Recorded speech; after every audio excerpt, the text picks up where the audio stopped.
خبر شامل کرتے ہیں شور کوٹ سے ہمارے نمائندہ محمد زاہد سروہی سے۔ صاحبزادہ نذیر سلطان ایک عظیم شخصیت تھے، اس دنیا فانی سے کوچ کر گئے۔ دربار حضرت سلطان باہو کی روحانی شخصیت سابقہ وفاقی وزیر امور خارجہ صاحبزادہ نذیر سلطان کی نماز جنازہ آج دربار حضرت سلطان باہو میں ادا کر دی گئی۔ مرحوم صاحبزادہ نذیر سلطان رکن قومی اسمبلی صاحبزادہ امیر سلطان MNA کے والد تھے اور رکن قومی اسمبلی صاحبزادہ محبوب سلطان حبیب سلطان، سابقہ chairman union council Sultan Bahu, additional IG Shahzad سلطان، صاحبزادہ شہریار سلطان، ایڈیشنل چیف سیکرٹری کے چچا اور صاحبزادہ حمید سلطان سابقہ ضلع ناظم جھنگ کے بھائی تھے، جنہیں ہزاروں سوگواروں کی موجودگی میں دربار حضرت سلطان باہو کے صحن میں سپرد خاک کر دیا گیا۔ نماز جنازہ میں پاکستان بھر سے موردین کے علاوہ سیاسی اور سماجی، مذہبی اور ہر ماکتاب فکر کے لوگوں، عزیز و اقارب کے علاوہ ڈسٹرکٹ اینڈ سیشن جج جناب راجہ قمر سلطان صاحب، چودھری وقار منصور بریار،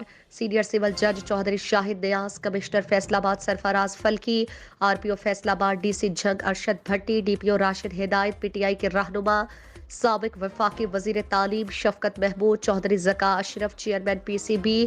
میاں آصف کاٹھیا، MPA مخدوم غضنفر قریشی، MPA میاں اعظم چیلا، MPA میاں حاکم کاٹھیا، معاون خصوصی وزیر اعلیٰ پنجاب نواب بابر علی خان سیال، سابق چیئرمین ضلع کونسل جھنگ نواب فیصل حیات جبوانہ،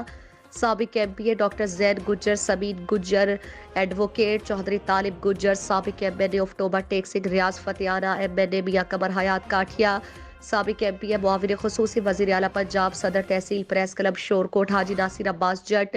رائے ایاز اکبر، نمائندہ جنگ اور جیو جاوید طالب، صحافی سینئر نائب صدر تیمور امان، رانا شاہد محمود، صدر شور کوٹ پریس کلب محمد زاہد سروہی،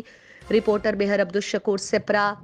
صحافی شور کوٹ عابد حسین بھٹی سیالوی نے شرکت کی اور مرحوم کی وفات پر افسوس کا اظہار کیا اور صاحبزادہ امیر سلطان MNA اظہار تعزیت دریا اسناد ڈسٹرکٹ پولیس آفیسر جنگ راشد ہدایت کی طرف سے دربار سلطان باہو پر سیکیورٹی کے فل پروف انتظامات کیے گئے تھے۔